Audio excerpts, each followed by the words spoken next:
O príncipe, outrora declarado incapaz de voltar a caminhar, estava prestes a se levantar no Brasil. O jato executivo médico de um branco imaculado pousou suavemente na pista do Aeroporto Internacional de Guarulhos.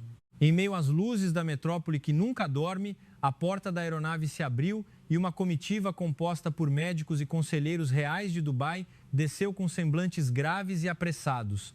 No centro das atenções, uma cadeira de rodas de alta tecnologia sustentava o corpo do príncipe Charles, membro da família real dos Emirados Árabes Unidos. Contudo, aquele corpo parecia ter sido esvaziado de sua força, como se a vida tivesse sido arrebatada junto com suas pernas após um acidente em uma partida de polo. Ele mergulhara em um desespero profundo por 5 longos anos. Os hospitais mais renomados do mundo haviam lhe dito a mesma coisa: ele jamais voltaria a andar. Mas naquela noite, enquanto São Paulo fervilhava com sua energia incessante, ninguém imaginava que em pouco tempo este país tropical abalaria as crenças de uma família real e provaria ao mundo que, às vezes, o que parece desesperador não carece de cura, apenas de um novo olhar. Após a frase soar como um trovão na noite paulistana, ninguém da comitiva do príncipe Charles ousou dizer uma palavra. O som suave das rodas de borracha deslizando pelo piso brilhante da sala VIP era quase inaudível, mas pesava mais do que qualquer consolo no mundo, pois para aqueles que acompanharam o príncipe durante todo aquele tempo, aquele som era o eco de uma derrota que se arrastava por 5 anos. 5 anos em que o jovem que antes cavalgava com tanta elegância precisava ser erguido, carregado e via sua própria vida se distanciar dia após dia.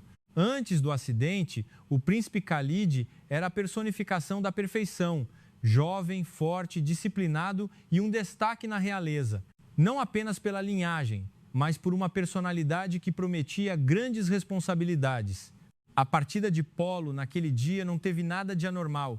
Era apenas um dia comum em uma vida cheia de honra, velocidade e autoconfiança. Mas ninguém poderia prever que, num instante, seu cavalo empinaria, seu corpo seria arremessado contra o solo e aquele impacto levaria tudo de uma vez. Após o acidente, a emergência tornou-se um caos. Médicos entravam e saíam, e todos os tipos de equipamentos de suporte à vida foram utilizados. Ao mesmo tempo, o som das ordens médicas misturava-se às preces silenciosas da família. Quando os primeiros resultados chegaram, a expressão do médico-chefe mudou instantaneamente. A medula espinhal fora gravemente lesionada. Um sistema nervoso crucial fora severamente afetado. E embora ninguém ousasse proferir as palavras mais cruéis, todos começaram a entender que a vida daquele jovem príncipe nunca mais seria a mesma. A partir de então, tudo em sua vida foi substituído pela palavra tratamento. O palácio tornou-se um centro de coordenação médica que nunca dormia. Listas de especialistas de todo o mundo eram enviadas sem cessar. Estados Unidos, Inglaterra, Alemanha, Suíça, os nomes dos melhores hospitais do mundo eram citados como a última esperança. Vez após vez, seu jato particular levava o príncipe através de continentes para cirurgias, fisioterapia, avaliações e testes de novas tecnologias, agarrando-se à menor possibilidade restante. Mas, toda vez que um raio de esperança era acendido, ele se apagava rapidamente. Alguns médicos falavam com cautela, outros com franqueza excessiva e alguns tentavam escolher palavras suaves. Mas o significado era sempre um só. Eles explicavam com linguagem científica, imagens de tomografia, gráficos, estatísticas e evidências precisas que não permitiam que o coração contestasse que a lesão era grave demais para ser revertida.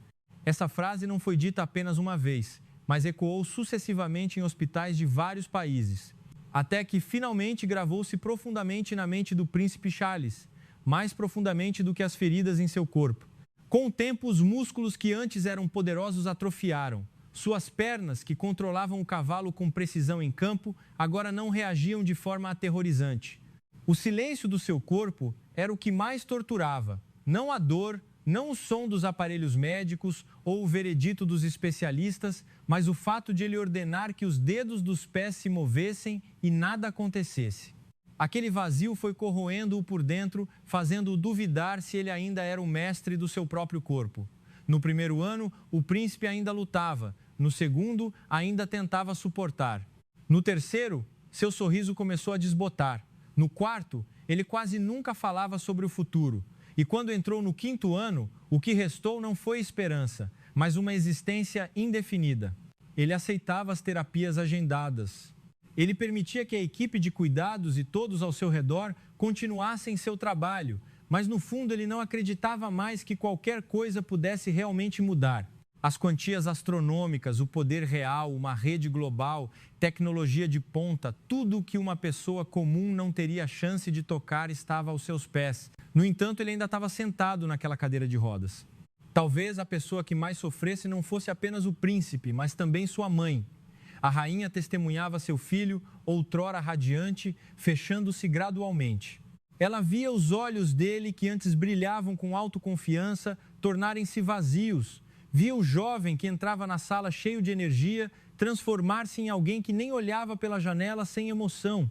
Uma mãe sempre acha mais difícil aceitar a derrota do que seu filho, porque o coração materno continua clamando por uma chance, mesmo quando toda a lógica do mundo diz que nada resta. Portanto, esta viagem ao Brasil não partiu da fé do príncipe Khalid nem um pouco. Pelo contrário, nasceu da oração incessante de sua mãe.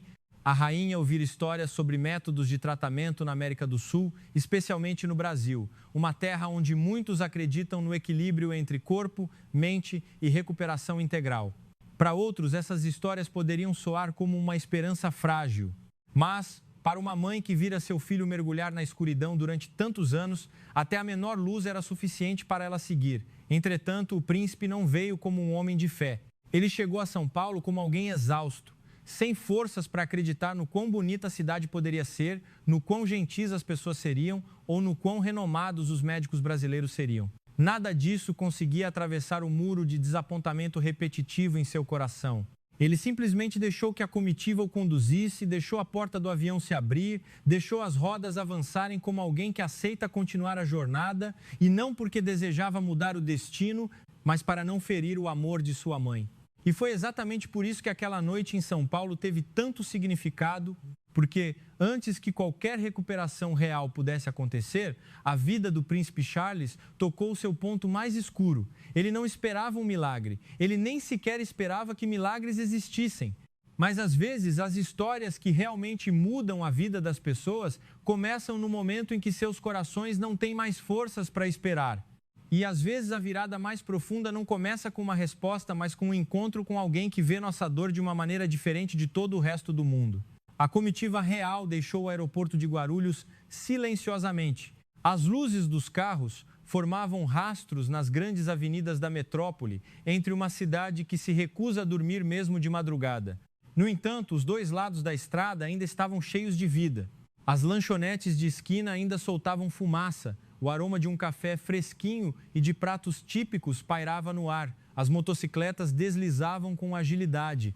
Pessoas sorriam e conversavam sob a luz amarelada que refletia no asfalto úmido após uma chuva recente. A cidade inteira parecia ter seu próprio ritmo. Um ritmo nem tão apressado e cruel, nem tão quieto e solitário, mas cheio de vitalidade, calor e uma respiração suave, porém persistente. Mas no carro central, o mais silencioso, o jovem que era o centro de tudo sentia-se em outro mundo.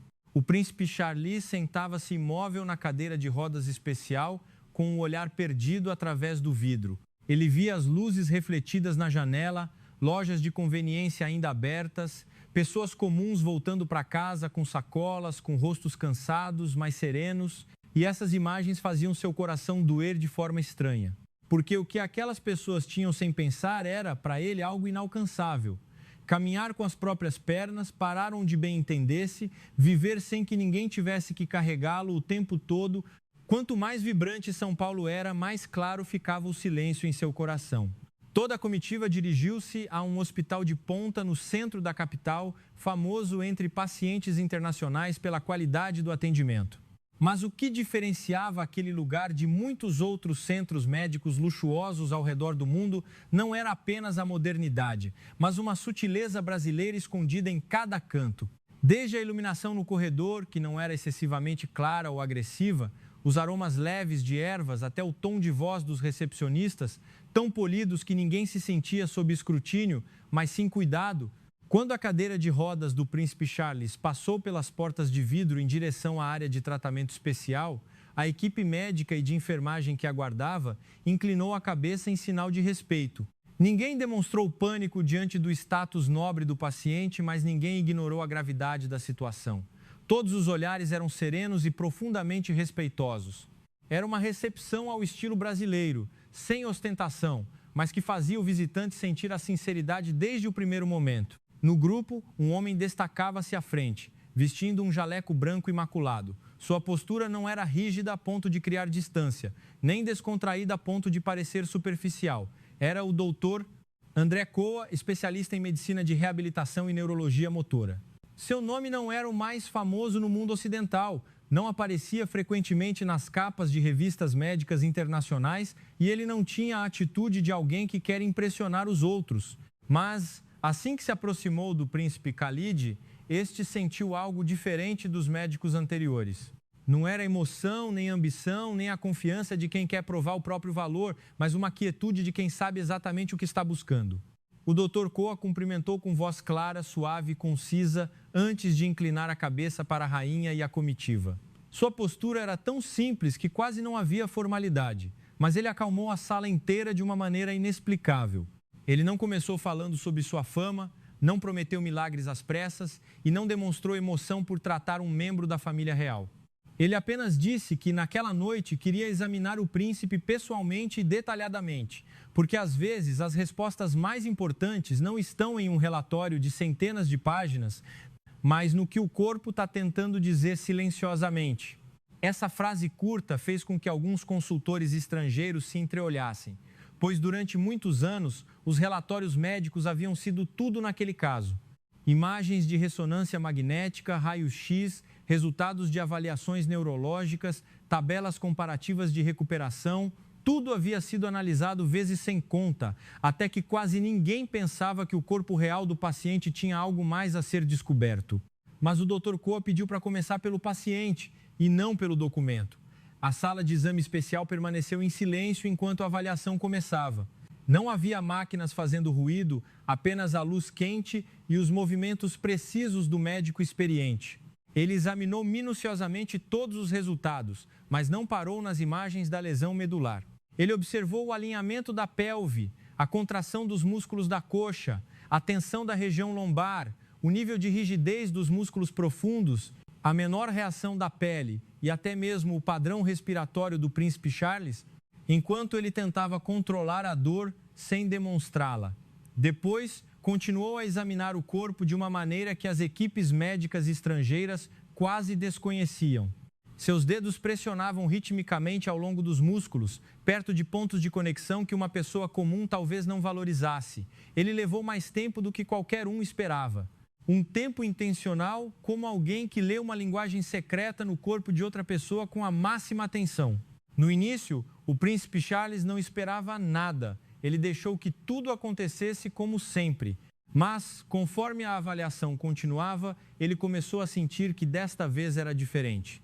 Aquele médico não o olhava com o olhar de quem tenta confirmar um diagnóstico antigo. Ele estava procurando uma fenda, um pequeno espaço entre o impossível e o que ainda não chegara ao seu limite. Finalmente, o Dr. Coa parou na região lombar. Sua expressão mudou levemente, não por surpresa, mas com o olhar de quem começa a unir as peças do quebra-cabeça. Ele olhou para sua equipe antes de se virar educadamente para a rainha e dizer com uma voz suficientemente firme para que todos soubessem que o que estava prestes a dizer não era um consolo vazio. Ele disse que a lesão medular era realmente muito grave e que não tinha intenção de negar as verdades médicas que o príncipe enfrentara por anos.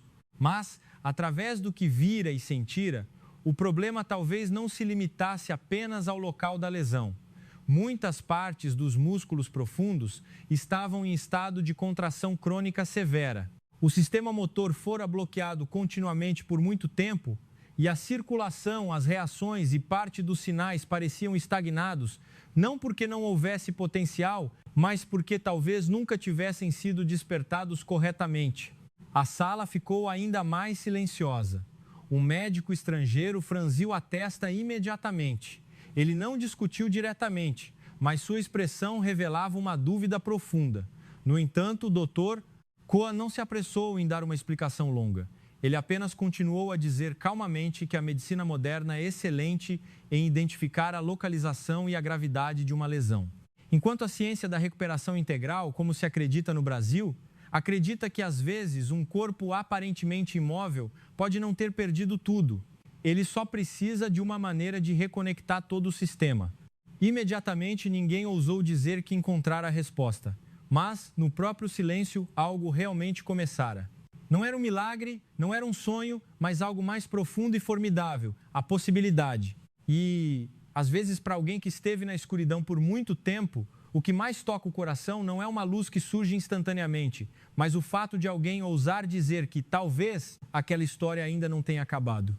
A frase "talvez a história ainda não tenha acabado" não apagou as dúvidas na sala de exame, pelo contrário, tornou o silêncio anterior ainda mais denso. Os consultores reais de Dubai se entreolharam cautelosamente. 2 ou 3 médicos estrangeiros que acompanhavam o caso há anos não expressaram descontentamento direto, mas seus olhos estavam cheios de questionamentos. Essas pessoas haviam passado por inúmeros hospitais de elite, tinham estudado minuciosamente as imagens de tomografia a ponto de decorar as lesões e ouvido as declarações definitivas de especialistas mundiais várias vezes, dizendo que não havia quase nada a esperar naquele caminho. O fato de um médico brasileiro afirmar calmamente que ainda havia uma possibilidade não era fácil de aceitar. Mas o que diferenciava aquela noite era que o Dr. Koa não falava com o tom de voz de alguém que quer vencer. Ele não negava as evidências anteriores, não menosprezava o modo de pensar dos médicos ocidentais e não tentava elevar sua ciência acima de qualquer outra área. Ele simplesmente permaneceu firme entre as dúvidas e explicou com uma voz calma e serena que a medicina moderna contribuiu imensamente para a humanidade, especialmente no diagnóstico preciso, cirurgias, avaliação do grau de lesão e controle de crises. Mas, ao mesmo tempo, a recuperação da vida de um ser humano às vezes não pode depender apenas de exames e números, porque o corpo humano não é composto apenas de ossos, nervos e músculos isolados. Ele é profundamente conectado em um sistema complexo. Ele se virou para o príncipe Khalid e continuou lentamente, como se estivesse escolhendo palavras que não ferissem as emoções de ninguém. Disse que, nos últimos 5 anos, o corpo do príncipe não apenas sofreu um acidente único, mas também enfrentou um estado de imobilidade prolongada. Os músculos profundos passaram por severa contração crônica. O sistema motor esqueceu gradualmente seu ritmo natural. A circulação sanguínea foi afetada e algumas reações diminuíram porque ninguém realmente conseguiu acessar a raiz da tensão e do bloqueio acumulados. Dito de forma simples, o que parecia ter sido perdido completamente pode ainda ter partes que não morreram. Elas apenas dormiram profundamente demais para serem despertadas pelos métodos convencionais. Essa explicação não fez com que todos acreditassem imediatamente, mas não permitiu que ninguém o interrompesse. Depois, ele continuou falando sobre um conceito de tratamento enraizado na cultura brasileira e asiática, que há muito valoriza o equilíbrio entre corpo e mente. Muitos brasileiros crescem com a compreensão de que a doença não é apenas uma disfunção de um órgão, mas um desequilíbrio que causa um efeito cascata. Quando o corpo está bloqueado, a mente fica tensa. Quando a mente perde a esperança, o corpo se fecha ainda mais. Portanto, o tratamento não é apenas consertar o ponto lesionado, mas remover gradualmente os nós em todo o sistema com paciência e precisão. Um conselheiro real de alto escalão ficou em silêncio por um momento antes de perguntar diretamente sobre o método que o Dr. Koa propunha. O médico brasileiro respondeu sem hesitação que o primeiro passo não era forçar o príncipe a se levantar, não era testar seus limites, nem prometer resultados irrealistas, mas liberar a tensão dos músculos profundos, reduzir a pressão que poderia obstruir o sistema nervoso, restaurar a circulação, estimular a sensibilidade e despertar gradualmente o corpo para que ele se lembrasse de que ainda poderia reagir à vida. Ele usaria uma terapia combinada de terapia manual, acupuntura, alongamento muscular, estimulação local e apoio próximo, não para criar um milagre, mas para abrir a primeira porta que talvez estivesse fechada por muito tempo. A rainha permaneceu em silêncio por um longo momento. Seus olhos estavam vermelhos devido às noites de sono mal dormidas durante anos, mas em seu olhar ainda havia a força da oração. Ela olhou para seu filho, que ainda permanecia imóvel na cadeira de rodas, antes de se virar para o Dr. Koa e acenar levemente com a cabeça. Aquele aceno não tinha a grandiosidade de uma cerimônia. Não havia ordens barulhentas ou negociações complexas, mas era o ato de confiar o que havia de mais importante a um médico. Fé no momento em que quase tudo mais havia colapsado. Logo depois, a sala de terapia especial foi preparada rapidamente, mas com uma organização tão precisa que quase ninguém precisou repetir uma ordem. A equipe de enfermagem brasileira moveu-se silenciosamente e com precisão, como se todos soubessem claramente seus papéis. A luz na sala era suave para evitar a estimulação excessiva do corpo. Aromas leves de ervas emanavam de compressas quentes e óleos preparados. Os equipamentos de fisioterapia, máquinas de estimulação elétrica de baixa intensidade, mesas de tratamento e instrumentos de avaliação de reação inicial foram dispostos cuidadosamente. Tudo trazia uma sensação diferente da frieza das salas de cirurgia. Aquele não era um lugar de luta contra o corpo, mas um lugar que convidava o corpo a retornar. O príncipe Khalid foi transferido cuidadosamente para a mesa de tratamento. Ele mantinha uma expressão inexpressiva, como alguém que não se permitia ter esperanças mais uma vez. As decepções do passado haviam lhe ensinado a ser cauteloso com qualquer consolo. Mas naquela noite, o Dr. Koa não falou muito. Ele apenas disse brevemente que, em alguns estágios, ele poderia sentir tensão, uma dor persistente ou uma sensação de queimação. Isso não era necessariamente um sinal de perigo, mas a linguagem que o corpo usava para reagir quando o que estava rígido começava a ser tocado. Então o tratamento começou. As mãos do Dr. Koa eram firmes, mas não rudes. Ele começou a relaxar os músculos na região lombar, quadril e coxas com um ritmo profundo o suficiente para alcançar as camadas musculares que estavam contraídas há muito tempo, mas suave o suficiente para não fazer o corpo resistir.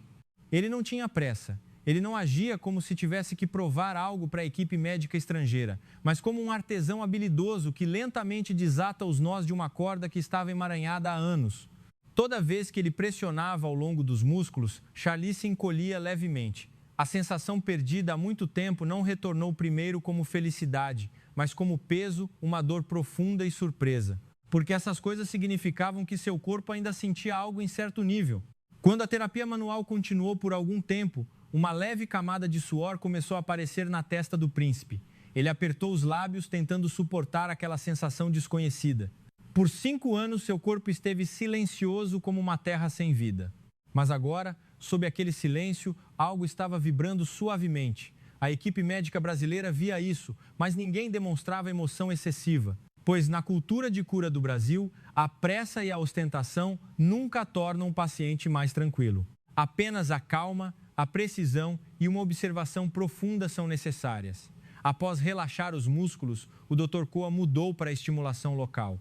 Ele usou os dedos para pressionar e avaliar os pontos de conexão importantes ao longo do quadril, costas e coxas, parando em algumas posições um pouco mais de tempo. Sua expressão ficou um pouco rígida. Não por espanto, mas com o olhar de alguém que começa a conectar algo. Ele se virou para ordenar que o assistente preparasse mais equipamentos de estimulação elétrica de baixa intensidade e outro conjunto de compressas quentes. Sua voz ainda era calma, mas tornou-se mais firme com um significado importante. Uma jovem enfermeira brasileira moveu-se rapidamente para ajudar. Ela não perguntou nenhuma vez, como se todos tivessem começado a ver o mesmo caminho. No momento em que ninguém queria piscar, o príncipe Charles franziu a testa imediatamente. A parte inferior de seu corpo passou por um pequeno espasmo. Não era um movimento claro ou uma recuperação que alguém ousasse declarar, mas era uma reação que não deveria ser ignorada. Os olhos do Dr. Koa brilharam como se ele tivesse acabado de receber a primeira resposta. Ele não sorriu, não proferiu a palavra milagre. Ele apenas disse muito suavemente: "Muito bem, o corpo está começando a falar conosco." Aquela frase era tão leve que foi quase um sussurro, mas fez com que toda a sala prendesse a respiração. E naquele momento, ninguém sabia o quão longe estava o destino. Ninguém ousava afirmar se o homem que fora declarado sem esperança realmente se levantaria e voltaria a andar. Mas todos na sala sabiam que algo que adormecera por muito tempo estava realmente começando a despertar. Após a frase suave do Dr. Koa de que o corpo está começando a falar conosco, ninguém na sala ousou se mover bruscamente. Até os médicos estrangeiros, que antes tinham olhares cheios de dúvida, mantiveram um silêncio absoluto. pois o que acabara de acontecer talvez não fosse uma prova grande o suficiente para alguém declarar vitória, mas era o suficiente para quebrar a certeza que reinava sobre aquele caso por 5 anos. O silêncio anterior, pesado pelo desespero, agora se transformava em outro tipo de silêncio, um silêncio cheio de expectativa. Porque todos esperavam para ver se o que acabara de se mover da escuridão se apagaria novamente ou se lentamente se transformaria em luz verdadeira. O doutor Kua não se deixou levar pelas emoções. Ele continuou a trabalhar com um ritmo calmo e metódico de uma forma estranhamente organizada, como se soubesse que o momento mais importante do tratamento não é quando todos têm esperança, mas quando se deve ser cuidadoso para que essa esperança não seja frustrada. Não acelerar as coisas até que o corpo não pudesse mais suportar. Ele ajustou o plano imediata e, precisamente, reduzindo parte da pressão, aumentando as compressas quentes em pontos onde os músculos reagiam mais do que o normal e ordenando que o assistente preparasse um nível de estimulação local complementar. Mas tudo ainda seguia o mesmo princípio: não forçar, não ter pressa e não assustar o corpo para que ele não se fechasse novamente. O príncipe Charles estava deitado imóvel na mesa de tratamento. Contudo, naquela quietude, o sentimento dentro dele já não era o mesmo. Ele começou a sentir algo que não sentia há muito tempo. Não era uma dor clara ou uma pressão simples, mas uma sensação de peso profundo, como se, na parte que estava completamente silenciosa, uma respiração fraca estivesse retornando. Essa sensação fez seu coração bater mais forte do que ele mesmo percebia.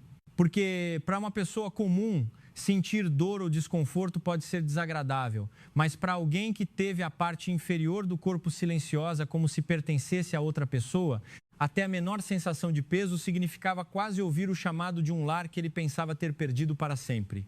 O Dr. Kua mudou gradualmente a posição da estimulação. Ele percorreu a terapia desde a região lombar até o quadril, passando pelas coxas, panturrilhas e pés. Cada ponto que suas mãos tocavam parecia estar procurando pequenos interruptores que haviam sido desligados na escuridão. Ele usou tanto o conhecimento de medicina de reabilitação quanto o entendimento de anatomia, além da experiência de muitos anos praticando terapias tradicionais brasileiras. O ritmo de suas mãos não demonstrava qualquer hesitação e estava cheio de respeito pelo corpo do paciente, como se ele estivesse pedindo permissão em vez de forçar. Quando a estimulação se tornou mais profunda, uma máquina de estimulação elétrica de baixa intensidade foi conectada a alguns pontos-chave. As pequenas luzes no dispositivo piscavam ritmicamente. O som do equipamento era quase inaudível, misturando-se à respiração das pessoas na sala, criando uma atmosfera tensa, porém serena. Uma enfermeira brasileira mantinha suavemente as áreas dos tornozelos e joelhos com uma suavidade notável, enquanto outra observava a expressão facial, a respiração e a menor reação do príncipe, sem desviar o olhar. Ninguém falava muito, não havia consolação excessiva. Todos sabiam que naquele momento o corpo estava falando e sua tarefa era ouvir o mais claramente possível. Alguns minutos depois, o príncipe Charles franziu a testa novamente. Desta vez não foi apenas um espasmo passageiro, mas uma sensação como uma corrente elétrica fraca percorrendo os dedos dos pés, como se inúmeras pequenas coisas estivessem se movendo sob seus pés.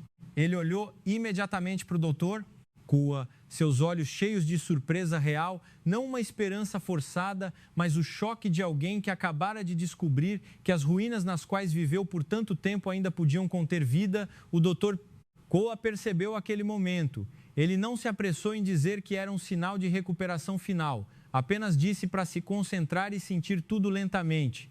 Não se colocar sob muita pressão, porque às vezes o corpo reage melhor quando a mente não está muito ansiosa. Essas palavras traziam uma nuance muito brasileira. Não ter pressa, não pressionar, não colocar o fardo da expectativa sobre o paciente no momento mais frágil, mas ajudá-lo a conviver suavemente com o que estava acontecendo. Depois, chegou um momento que ninguém na sala esqueceria. O doutor Kua aproximou-se do final da mesa. Olhou diretamente para o príncipe Charles e pediu que ele tentasse algo.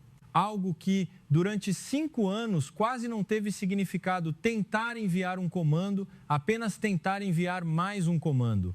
Aquele pedido parecia simples, mas era pesado como uma montanha, porque o príncipe Charles fizera aquilo inúmeras vezes em salas de fisioterapia, em seu quarto privado e naquelas longas noites em que ninguém o via.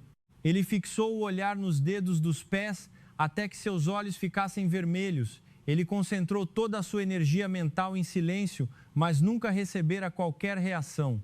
A coisa mais difícil não era mover o dedo do pé, mas ousar acreditar mais uma vez que o comando do seu cérebro ainda poderia chegar ao destino. Ele respirou lentamente, seus olhos colados nas pontas dos dedos sem piscar. A sala estava tão silenciosa que quase era possível ouvir as batidas do seu coração. Ninguém se movia. Os médicos estrangeiros que antes duvidavam agora permaneciam imóveis, como se temessem que uma respiração muito forte pudesse atrapalhar aquele momento. 1 segundo se passou, 2 segundos, 3 segundos e então a menor coisa aconteceu. O dedão do pé direito se moveu. Não se moveu muito, não se dobrou claramente, não era uma imagem grandiosa para gritar aos 4 ventos para a mídia, mas moveu-se. Moveu-se apenas um pouco, como uma pequena ondulação na superfície da água. Mas para as pessoas naquela sala, era como se a terra inteira estivesse tremendo simultaneamente. A rainha levou imediatamente a mão à boca, lágrimas escorrendo incontrolavelmente. Alguns conselheiros de alto escalão recuaram um passo, como se seus corpos não conseguissem assimilar o que viam. As 2 enfermeiras brasileiras se olharam por um momento, seus olhos lacrimejando imediatamente, mas tentaram manter sua calma profissional. Para os médicos estrangeiros que acompanhavam o caso há anos, seus rostos revelavam uma expressão como se parte do seu mundo tivesse acabado de desmoronar diante de seus olhos. Mas o mais surpreso era o próprio príncipe Charles. Ele olhou para o dedão do pé como se nunca o tivesse conhecido. A rigidez que ele usara para proteger seu coração por muitos anos rapidamente desmoronou. Seus olhos, antes secos, gradualmente ficaram vermelhos. E essa foi a primeira vez em anos que ele não sentiu seu corpo como uma prisão silenciosa. Naquele momento, ele não sentiu que estava curado. Ele não ousava pensar em se levantar ou retornar à vida normal. Mas ele sabia, no fundo, que uma porta que estava fechada há muito tempo se abrira. Apenas uma fresta. E a luz daquela abertura era brilhante o suficiente para abalar toda a sua vida. O Dr. Koa ainda estava calmo como sempre. Ele apenas acenou levemente e disse: "Hoje ainda não vencemos tudo, mas temos a prova mais importante. O corpo ainda pode reagir." Essas palavras não eram uma celebração, eram a esperança colocada firmemente no solo, para que não voasse alto demais e caísse, mas também para que não desaparecesse novamente.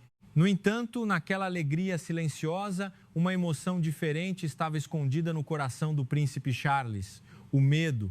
Porque aqueles que foram decepcionados por muito tempo sabem bem que a esperança pode ser mais dolorosa do que o desespero se no final ela desmoronar novamente. Portanto, ele não ousava rir completamente, não ousava falar muito, apenas lágrimas retidas nos cantos dos olhos e um suspiro leve e trêmulo mostravam que por dentro ele já não era o mesmo. Naquela noite, ninguém proferiu a palavra milagre diretamente, mas todos na sala sabiam que a linha entre o impossível e o possível fora cruzada. E para alguém que passara 5 anos sentado com o veredito frio do mundo, o pequeno movimento de um dedo do pé e uma noite em São Paulo não eram apenas uma reação muscular, mas o retorno da dignidade, da esperança e da prova mais importante daquela história. Às vezes, o que o mundo chama de fim é apenas o momento em que ainda não encontramos a porta certa. Naquela noite, após o dedão do pé direito do príncipe Charles se mover levemente, o mundo inteiro daquelas pessoas na sala não era mais o mesmo. Embora lá fora tudo mantivesse sua aparência de paz, não havia gritos de alegria ou expressões excessivas como era comum, mas, nas profundezas dos olhos de todos, o choque era mais claro do que qualquer palavra. O pequeno milagre que acabara de acontecer não apenas abalou a crença da equipe médica e dos conselheiros, mas também o coração do jovem que estivera preso no desespero por 5 anos. O Dr. Koa sabia que aquele momento era muito importante, pois o momento em que o corpo começa a reagir após um longo período de imobilidade não é hora de ter pressa, mas de precisar de precisão. Portanto, ele ajustou imediatamente o plano de tratamento, ordenando que a equipe de reabilitação preparasse um programa contínuo para o dia seguinte e enfatizou a todos que, a partir daquele momento, o que precisavam fazer não era perseguir grandes resultados, mas manter o ritmo daquele despertar. Eles tinham que permitir que o sistema nervoso, músculos, circulação e sensações do corpo se reconectassem da maneira mais estável possível. Na manhã seguinte, São Paulo acordou com a luz do sol suave entrando pela grande janela do apartamento especial. o príncipe Charles acordou com uma sensação estranha no corpo. A sensação de peso profundo que se acumulava em seu quadril e coxas ainda estava lá. Mas desta vez não o deixava desesperado como antes. Pelo contrário, fazia-o perceber que a parte inferior de seu corpo não era mais um deserto silencioso. Ele ficou imóvel por um momento e depois tentou enviar o mesmo comando aos dedos dos pés. Embora a reação ainda não fosse clara, o fato de o comando não se dissipar no nada como antes era o suficiente para fazer seu coração bater incontrolavelmente. Naquela manhã, a equipe de reabilitação do hospital chegou com sorrisos gentis ao estilo brasileiro. Eles não disseram palavras floridas, não mencionaram o milagre da noite anterior, mas começaram um novo dia com uma atitude simples, como se dissessem ao paciente que a coisa mais importante não era a empolgação com o que acontecera, mas ajudar aquilo a se desenvolver de forma segura. O Dr. Koa o examinou minuciosamente novamente. Ele avaliou a resistência dos músculos, o nível de reação dos nervos, a tensão nas camadas musculares profundas, bem como o estado mental do príncipe que estava mudando gradualmente. Então a nova fase do tratamento começou. Desta vez, não apenas o relaxamento muscular e a estimulação de pontos, como na primeira noite, mas também uma série de conexões corporais mais profundas. O Dr. Koa usou técnicas de terapia manual, junto com exercícios de alongamento precisos, ajudando gradualmente a pelve, a região lombar e o alinhamento das pernas a começarem a trabalhar em harmonia novamente. Ele explicou ao príncipe com voz calma que a verdadeira recuperação não é apenas o retorno da reação dos nervos, mas todo o sistema corporal começando a lembrar de seu próprio papel. Como um músico em uma grande orquestra que parou de tocar por um longo tempo e agora precisa recuperar o ritmo. Portanto, a estimulação tornou-se mais profunda, mais precisa e um pouco mais forte. O príncipe Khalid começou a sentir dor e tensão em pontos que não sentia há tanto tempo que às vezes tinha que cerrar os dentes para não emitir som. Mas mesmo quando aquela dor o fazia suar na testa, em nenhum momento ele quis que o tratamento parasse. Porque em cada peso, cada tremor, cada pontada correndo por suas pernas, ele estava experimentando algo mais precioso do que qualquer outra coisa. Era a percepção de que ele ainda estava verdadeiramente conectado ao seu próprio corpo. Após um tempo de terapia e estimulação, o Dr. Koa começou a testar algo mais importante do que o movimento dos dedos dos pés. Ele pediu ao príncipe que tentasse imaginar levantar a perna direita da cama um pouco, sem pressa, sem usar todo o corpo para puxar, apenas tentando enviar a intenção como um comando leve, vez após vez. O príncipe Charles fechou os olhos por um momento, sua respiração era mais profunda e lenta do que antes. Por dentro ele estava cheio de esperança e medo, porque mover os dedos dos pés poderia ser um belo sinal, mas levantar a perna era outra história. Significava chamar os músculos mais pesados, mais complexos e que estavam distantes da memória do corpo por muito mais tempo. No primeiro segundo, nada aconteceu. No segundo seguinte, a cama continuou imóvel, mas depois os músculos de sua coxa tremeram levemente. Os olhos de alguns membros da equipe de tratamento estreitaram-se imediatamente. Eles viram o mesmo. Não era um espasmo sem direção, mas uma reação intencional, como se o corpo estivesse tentando obedecer a um comando do cérebro com uma dificuldade imensa. Um pouco mais devagar, o Dr. Koa disse muito suavemente. O príncipe Charles respirou fundo novamente, sua testa se contraiu, as veias perto de suas têmporas pulsavam claramente, o corpo inteiro parecia concentrar toda a força que tinha neste mundo e, finalmente, sua perna direita realmente se levantou da cama. Embora tenha sido apenas um pouco, apenas alguns centímetros, e ela tremesse incontrolavelmente, ela levantou. Ele abriu os olhos imediatamente, como se ele mesmo não acreditasse no que acontecera. Aquela foi a primeira vez em 5 anos que os músculos de sua perna não reagiram apenas a estímulos externos, mas à sua própria vontade. A atmosfera na sala naquele momento estava cheia de uma emoção grande demais para ser descrita, mas ainda mantinha uma estranha paz ao estilo brasileiro. Ninguém pulou de alegria, ninguém gritou, porque todos sabiam que algo sagrado estava acontecendo diante de seus olhos. E em momentos como este, o respeito pelo milagre é mais importante do que qualquer expressão excessiva. A rainha que estava de um lado tinha os olhos cheios de lágrimas. Mais uma vez, ela levou a mão ao peito suavemente, como se agradecesse por algo que transcende as palavras. O Dr. Koa não deixou aquele momento passar. Após um tempo de descanso para o corpo se ajustar, ele pediu à equipe de fisioterapia que o ajudasse a sentar cuidadosamente na beirada da cama. Esse ponto não envolvia apenas o uso da força das pernas, mas também o equilíbrio, a parte superior do corpo, a estabilidade e a confiança que se perderam durante muitos anos. O príncipe Khalid foi erguido lentamente, cada movimento fazendo os músculos de suas costas e abdômen funcionarem ao máximo, algo que ele quase esquecera como era. A tontura, a tensão e o tremor fizeram-no cerrar os lábios.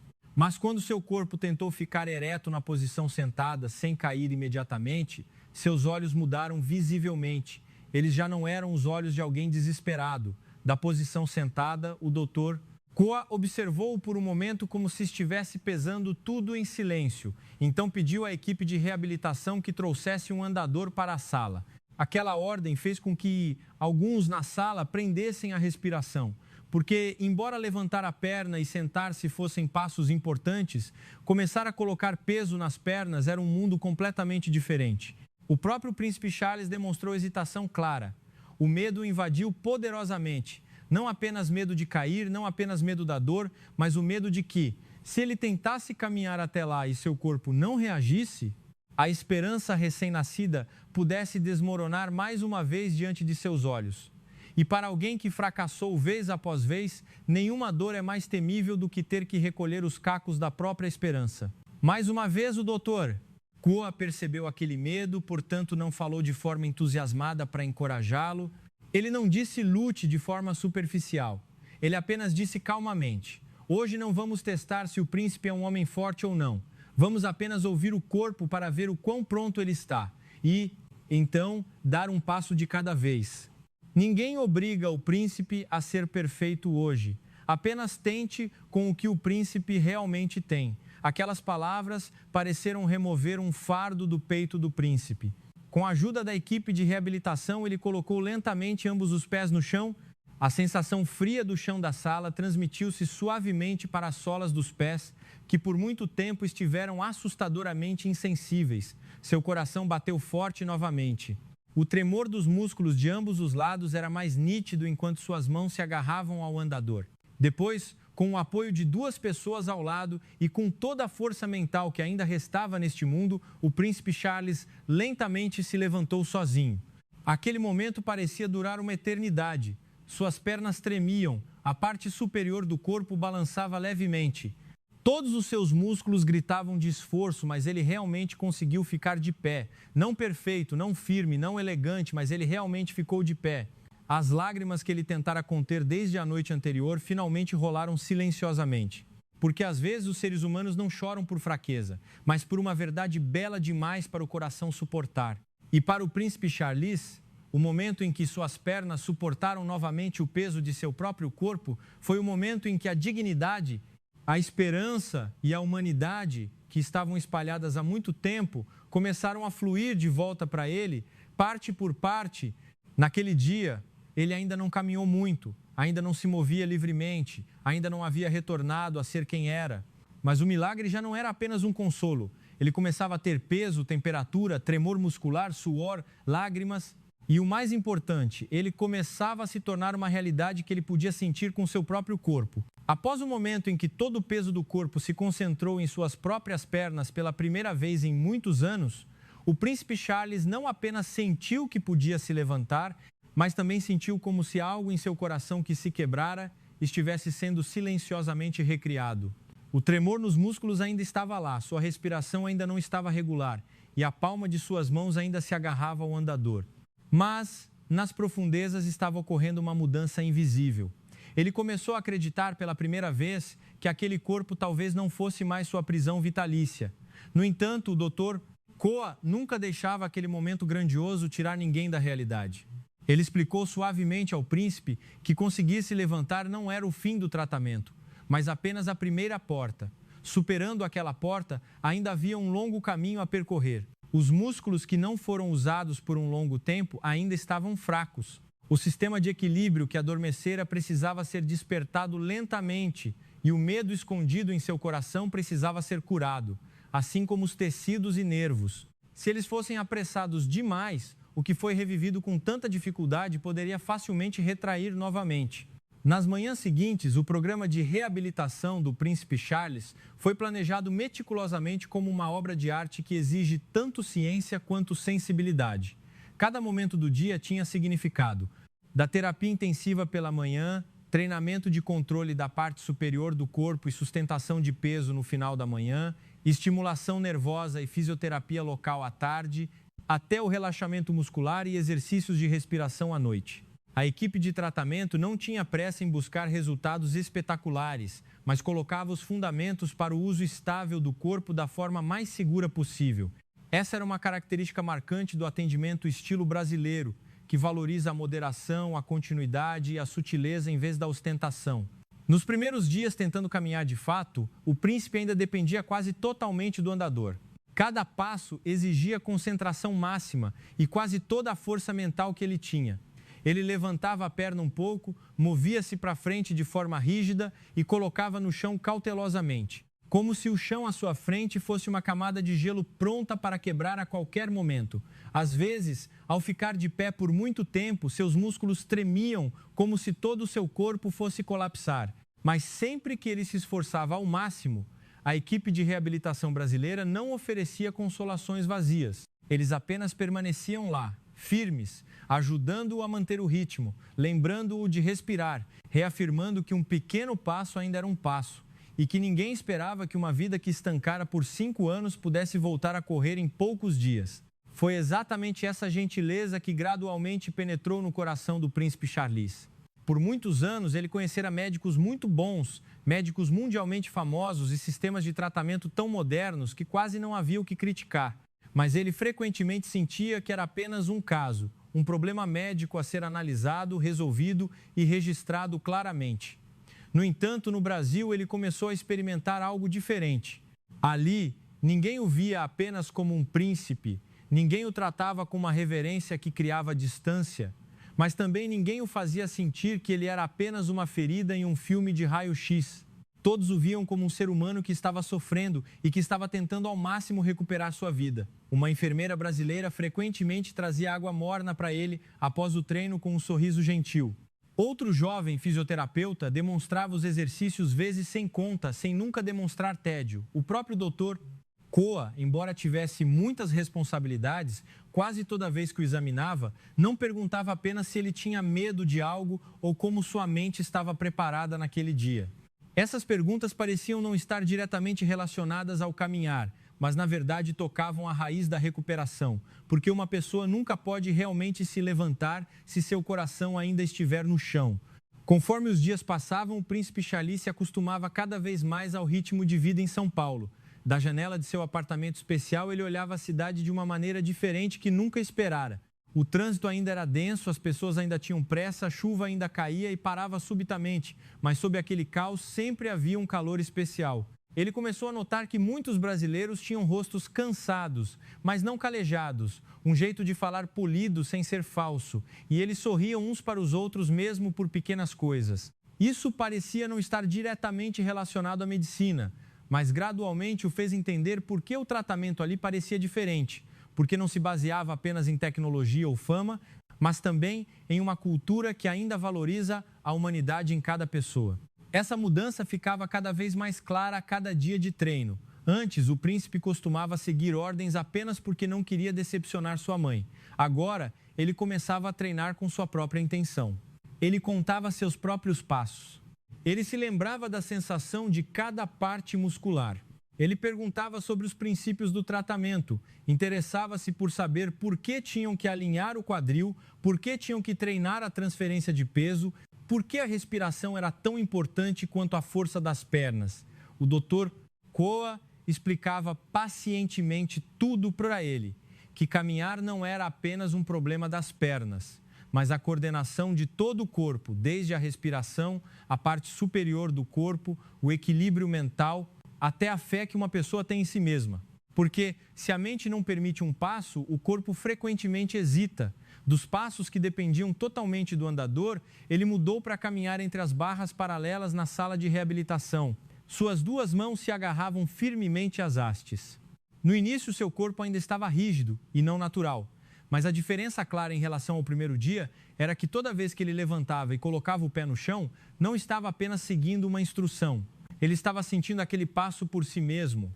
Ele sentia a sola do pé tocar o chão, como ela suportava o peso, como seu quadril girava levemente e como seu corpo mantinha o equilíbrio. A sensação perdida há muito tempo estava voltando camada por camada, como se a vida estivesse escrevendo o mapa das estradas originais em seu corpo mais uma vez. Um dia, após muitos dias de treinamento contínuo, o Dr. Ko observou-o silenciosamente por um momento antes de sinalizar para a equipe de reabilitação que se afastasse mais do que o normal. Essa ordem fez o coração do príncipe Charles bater rápido imediatamente, porque ele sabia o que aquilo significava. Hoje ele não seria segurado tão perto como de costume. Talvez eles ainda o vigiassem, mas não o sustentariam mais durante todo o trajeto. Ele parou entre as barras paralelas. Sua respiração estava um pouco pesada, as palmas das mãos suavam. Seus olhos estavam colados em um ponto à frente, como alguém que olha mais longe do que o seu próprio medo, o doutor.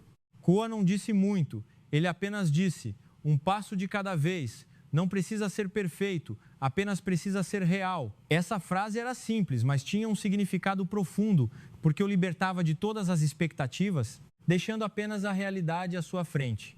Passo seguinte e passo seguinte. Depois, o príncipe Charles soltou uma das barras. Seu corpo inclinou-se levemente, mas não caiu.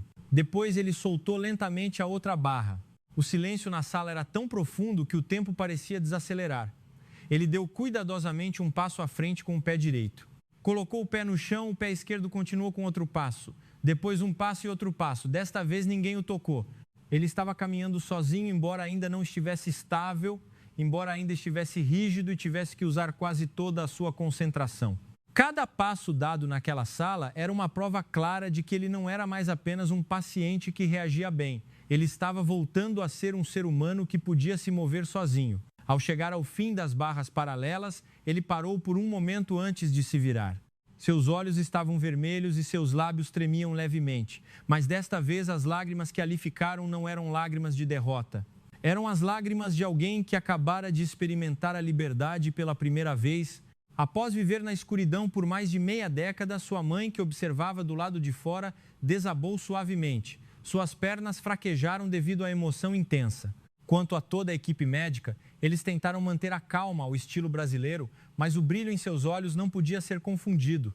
Naquele momento, o príncipe Charles entendeu algo que ele nunca havia entendido antes.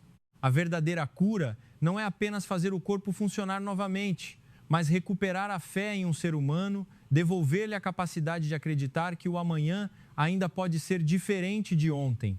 E isso é o que o Brasil estava trazendo para ele.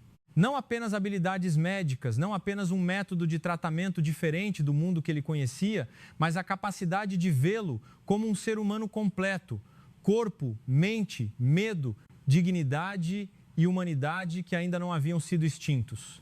Daquele dia em diante, ele não era mais o príncipe esperando pelo tratamento na cadeira de rodas, nem um homem completamente curado, mas ele se tornara algo mais importante. Um homem que estava renascendo passo a passo de forma autêntica e com suas próprias pernas. Após o dia em que o príncipe Khalid caminhou sozinho pela primeira vez na sala de reabilitação, a notícia, algo que ninguém ousava esperar, começou a se espalhar rapidamente para Dubai, a milhares de quilômetros de distância.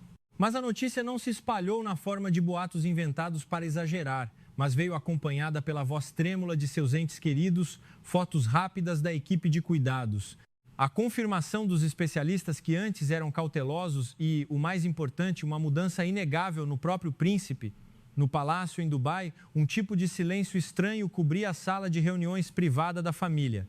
Aqueles que só ouviam relatórios médicos cheios de palavras como estado estável, limitações e pouca probabilidade de recuperação, agora recebiam um novo conjunto de palavras quase impossível de acreditar. Ele se levantou, ele conseguiu suportar peso, ele caminhou sozinho. Essas palavras fizeram com que até as pessoas que viveram com isso por muitos anos não conseguissem reagir imediatamente. Às vezes, uma verdade bela, porém inesperada, faz com que o homem fique paralisado como uma notícia ruim. A rainha, mãe do príncipe Charles, era mais emocionada.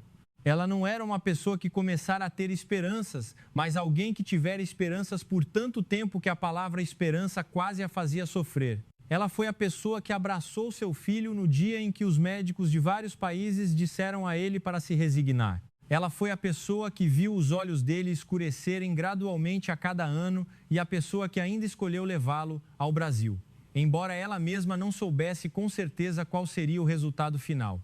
Quando ela ouviu o relatório final da equipe que o acompanhava, suas lágrimas caíram incontrolavelmente, porque o que ela esperava há tanto tempo, finalmente, não era apenas um consolo, mas, mesmo assim, ela ainda não queria acreditar apenas no que ouvia. Ela precisava ver com seus próprios olhos, sentir com seu próprio coração, para ter certeza de que seu filho realmente se levantara mais uma vez neste mundo. Portanto, ela se preparou rapidamente para voar a São Paulo. No entanto, embora fosse uma comitiva real, o que impulsionava essa viagem não era a formalidade, não era uma exibição de poder, nem uma inspeção dos padrões do hospital, mas a atração do coração de uma mãe, que queria correr para testemunhar o momento em que seu filho se levantava mais uma vez. No dia em que a rainha e a comitiva real chegaram ao hospital em São Paulo, o clima estava levemente úmido como o clima tropical. Após uma chuva recente, a luz do sol suave brilhava nas janelas do edifício, criando um reflexo nebuloso. Tudo parecia sereno demais, a ponto de ser quase inacreditável que em poucos minutos aconteceria um momento que mudaria a história da vida de toda uma família. Dentro do centro de reabilitação, o Dr. Coa e sua equipe não prepararam um grande espetáculo para impressionar. Não havia uma cerimônia de boas-vindas luxuosa ou palavras floridas, apenas a simplicidade ao estilo brasileiro que continha um profundo respeito. Eles escolheram que o momento mais importante fosse reservado para a família, não para a exibição. Porque na cultura brasileira, especialmente quando se trata de sofrimento e cura, o que há de mais sincero é sempre o que há de mais simples. Quando a porta da sala de reabilitação se abriu, a rainha viu seu filho vestido com roupas de treino, não na cadeira de rodas, não deitado sem forças, mas de pé firmemente entre as barras paralelas com suas próprias pernas. Apenas aquela imagem fez o seu mundo parar. O príncipe Charles virou-se para olhar sua mãe. Seus olhos ficaram vermelhos imediatamente, sem necessidade de explicações adicionais, sem relatórios para provar. Pois, no olhar que mãe e filho trocaram, toda a história do ano passado se sobrepôs completamente. As noites chorando em silêncio, os dias em que teve que ouvir diagnósticos cruéis vez após vez, os esforços inúteis, o cansaço que quase o fez perder a esperança e o amor que ainda se recusava a desistir. Depois, ele deu um passo lentamente, o segundo passo tenso, o terceiro passo que ainda exigia toda a sua concentração. Mas era uma caminhada real, caminhar com as pernas que o mundo decretara que nunca voltariam a funcionar. A rainha levou as duas mãos à boca e as lágrimas caíram como uma represa inesperadamente rompida. Ela não conseguia mais manter sua aparência real elegante, porque naquele momento ela não era a representante da corte, nem uma mulher nobre, mas apenas uma mãe que acabara de ver seu filho levantar-se diante dela, após ter pensado que nunca veria aquela imagem novamente em sua vida. Quando o príncipe se aproximou, ela o abraçou com força, quase não se importando com os olhares dos outros. Os soluços que ela tentara conter por muitos anos transbordaram incontrolavelmente. O próprio príncipe Charles não pôde conter aquela emoção. Ele abraçou sua mãe com força, como o jovem de antes de ter o título, sem fardos, sem o olhar do mundo sobre seus ombros, apenas uma mãe e um filho que acabaram de recuperar a vida. Algumas pessoas da comitiva se viraram com os olhos cheios de lágrimas, que não podiam ser escondidas. Até os guarda-costas que acompanhavam o príncipe de perto e foram treinados para serem sempre fortes, tiveram que ficar imóveis, curvando a cabeça para esconder suas emoções. Eles testemunharam o príncipe desde o dia em que ele estava cheio de energia. Viram o colapso gradual de um homem que por fora tinha tudo, mas por dentro perdia lentamente o que era mais importante. Portanto, vê-lo caminhar de volta para sua família hoje não era apenas uma imagem de recuperação, mas também uma imagem de dignidade restaurada, uma imagem de uma vida que se recusou a terminar com o veredito do mundo. Após a emoção inicial diminuir, a rainha virou-se para o Dr. Coa, seus olhos ainda úmidos, mas cheios de profunda gratidão. Ela agradeceu a ele com uma voz que quase não conseguia sair do peito. não era uma gentileza diplomática, mas uma mãe que sabia claramente que nenhum dinheiro, poder ou honra no mundo poderia ser comparado a ver seu filho se levantar mais uma vez. O Dr. Coa recebeu essas palavras com a humildade e ao estilo brasileiro. Ele não reivindicou o mérito, não disse que criaram um milagre, mas enfatizou que o que acontecera era resultado de muitos fatores combinados. A cooperação da equipe de reabilitação, a disciplina do príncipe, o apoio da família e, acima de tudo, o fato de que o corpo humano, às vezes, tem um potencial latente muito maior do que pensamos se for dada a oportunidade certa e o cuidado que o trate como um ser humano completo. Essas palavras fizeram a rainha ficar em silêncio porque ela começou a entender algo mais profundo do que o sucesso imediato. Por muitos anos, sua família teve acesso à melhor tecnologia, aos maiores recursos financeiros e aos especialistas mais renomados. No entanto, no Brasil, o que mudou tudo não foi o luxo ou a ostentação de poder, mas olhar para seu filho como um ser humano completo, ver tanto as feridas físicas, a tensão acumulada, o medo, o silêncio, a perda e a dignidade que ainda existiam dentro dele. Foi exatamente isso que fez com que aquele hospital e este país, o Brasil, mudassem gradualmente de significado aos olhos daqueles visitantes do Oriente Médio. Já não era apenas o país onde seu filho estava se recuperando ou apenas um destino que eles procuraram por terem esgotado todas as opções, mas estava se tornando um lugar que estava mudando de fato o destino de uma família real. Uma terra que fez uma família que parecia ter tudo perceber que algumas coisas neste mundo não podem ser compradas com dinheiro, mas podem acontecer com o conhecimento certo, o coração adequado e uma gentileza que não abandona as pessoas nos seus momentos mais desesperadores. Naquela tarde, sob as luzes suaves da sala de reuniões, uma conversa silenciosa e profunda começou entre a comitiva de Dubai e a equipe médica brasileira. As trocas não estavam relacionadas apenas ao próximo passo do tratamento, mas continham algo maior. Eles começaram a falar sobre conceitos de medicina que veem o corpo de forma integral, sobre a possibilidade de troca de conhecimento e sobre o que a família do príncipe recebeu do Brasil para além dos resultados clínicos. Porque quando um ser humano recupera a vida de uma maneira quase inacreditável, essa história não pode ficar apenas no âmbito da família. A história do príncipe Charles estava mudando gradualmente da história de um paciente para algo muito maior. Uma prova de que dois mundos que antes se olhavam através de distâncias e preconceitos poderiam se conectar através do sofrimento, da compaixão e de um conhecimento que respeita verdadeiramente o ser humano. E naquela noite, em São Paulo, uma metrópole que antes era apenas o destino final de uma esperança frágil, estava se tornando uma ponte que conecta profundamente o coração de duas culturas pelos passos pequenos de um homem como o começo de tudo. Na última semana de tratamento, o príncipe Charles já não era apenas o homem que se levantara mais uma vez, mas um homem que recuperara verdadeiramente a sua própria vida. Ele caminhava com mais firmeza. Seus passos ainda não eram perfeitos como antes do acidente, mas em cada passo havia algo maior do que a perfeição. Era a liberdade, a dignidade e a esperança que haviam sido apagadas e agora estavam acesas novamente em seu coração. Na manhã da despedida do Brasil, a atmosfera no hospital era tranquila e calorosa como sempre naquele lugar. A equipe de médicos, enfermeiros e fisioterapeutas se despediu com sorrisos gentis. O príncipe Charles olhou para todos por um momento antes de inclinar a cabeça com um respeito sincero do coração, pois ele sabia claramente que o que ele recebera daquela terra não era apenas o tratamento, mas ser visto como um ser humano completo, com toda a sua dor, seus medos e seu valor que ainda não haviam se perdido. Ao retornar a Dubai, sua história não se tornou apenas uma notícia incrível na realeza, mas também uma conversa que fez com que todos começassem a reavaliar suas crenças antigas sobre a medicina, a cura e o valor de ver o ser humano de forma integral.